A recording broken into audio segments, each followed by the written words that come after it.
The world thinks it is watching a war. But what if this is only the surface of something much bigger? What if the real story is not the bombs falling on cities, but the ideas driving them? Because right now, as headlines scream about Iran, something deeper is unfolding.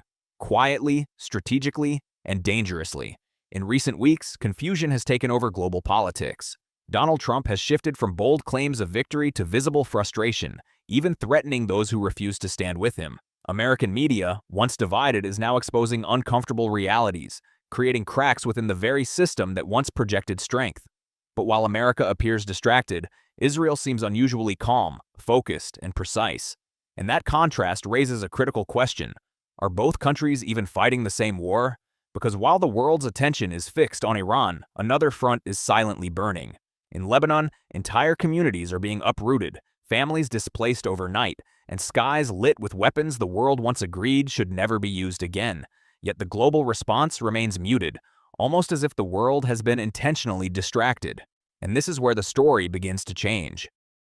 This is no longer just about territory or politics. This is about belief, identity, and something far older than modern borders. At the center of it all lies Jerusalem, a city that has witnessed centuries of conflict, devotion, and bloodshed. Within it stands Al-Aqsa Mosque, a place that holds deep spiritual significance for Muslims around the world. But for many Jews, this same land represents something else entirely: the location of ancient temples that once stood there. Temples that were destroyed but never forgotten. And now, there are growing voices calling not just for remembrance, but for rebuilding.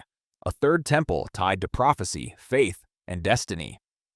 This is where religion and geopolitics begin to overlap in dangerous ways. The idea of a greater Israel, often dismissed by some as symbolic, is taken very seriously by others. Its roots trace back to Theodor Herzl and even further into interpretations of ancient texts describing a promised land stretching from the Nile to the Euphrates. For believers, this is not expansionism, it is fulfillment. And in recent years, statements and actions linked to leaders like Benjamin Netanyahu have only intensified this perception that long-term strategic goals are being actively pursued. So when conflicts erupt across multiple regions, Gaza, Lebanon, Syria, and tensions with Iran, it begins to look less like isolated events and more like pieces of a larger puzzle. A divided Middle East, where countries are weakened by internal and external conflict, creates an opportunity for one power to rise stronger. And in this complex game, the United States appears to play a dual role, sometimes as an ally, sometimes as a tool, and sometimes as a nation struggling to define its own interests. But beyond the strategies and statements, there is another layer, one that rarely makes headlines. Across the world, protests are growing, economies are feeling the pressure, oil markets are reacting, and societies are becoming increasingly polarized. This is no longer a regional issue, it is a global ripple effect. And yet, the most powerful part of this story is not found in political speeches or military strategies. It is found in the lives of ordinary people. Imagine a father in southern Lebanon running through smoke-filled streets, holding his child tightly as everything he once knew collapses behind him. He is not thinking about ideology, prophecy, or power.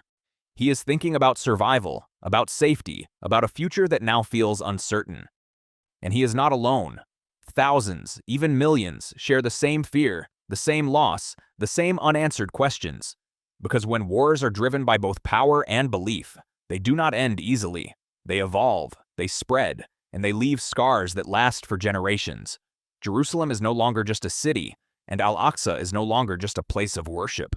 They have become symbols in a conflict that risks transforming into something far more dangerous, a clash not just of nations, but of identities and faiths.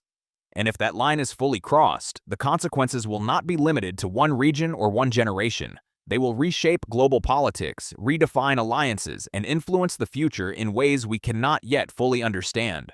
So the real question is not who is winning or losing this war. The real question is, if this continues, what kind of world will remain for those who come after?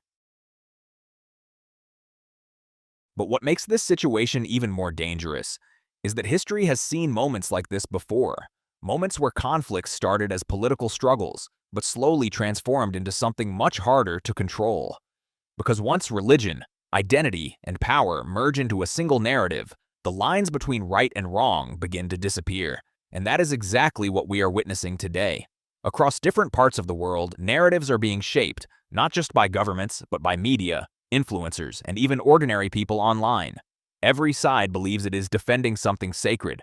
Every side believes it is right, and when everyone believes they are right, compromise becomes impossible. This is where conflicts stop being temporary and start becoming generational. Children growing up in war zones today will not just remember the destruction, they will inherit the anger, the pain, and the sense of injustice. And that is how cycles of conflict continue, long after the original reasons are forgotten. At the same time, global powers are carefully watching and adjusting their strategies. Countries that once stayed neutral are now being forced to pick sides. Alliances are shifting, new partnerships are forming, and behind closed doors, decisions are being made that could shape the next decade of global politics. The tension is no longer limited to the Middle East. It is stretching into Europe, Asia, and beyond.